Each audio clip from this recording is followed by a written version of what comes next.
അച്ഛന് എന്താ സംഭവിച്ചത്? ഞാൻ ഒന്നും ചെയ്തില്ല. ഒരു പെൺകുട്ടി ഇടയ്ക്കിടയ്ക്ക് ഇങ്ങനെ മെസ്സേജ് അയക്കും. ഞാനും അതിനോരോ തമാശയൊക്കെ പറഞ്ഞ് മറുപടി അയച്ചു. ഒരു ദിവസം ഒരു വീഡിയോ കോള്, ഈ ചുരിദാർ എങ്ങനെയുണ്ട് നോക്കുക എന്നും പറഞ്ഞിട്ട് ഞാൻ അതൊന്നും നോക്കി.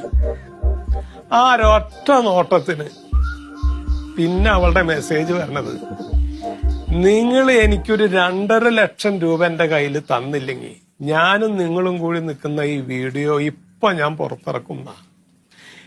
എന്താ ഞാൻ ചെയ്യ? അതിനിപ്പോ അച്ഛൻ പേടിക്കണ എന്തിനാണ്? അവള് ചുരിദാർ ഇട്ട് നിക്കണ ഒന്ന് നോക്കിയതിന് എന്തിന് 2.5 ലക്ഷം രൂപ കൊടുക്കണം?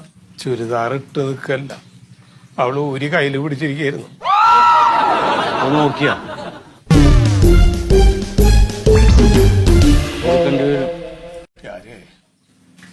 വീട് പണിയൊക്കെ അവിടെ നിക്കട്ടെ.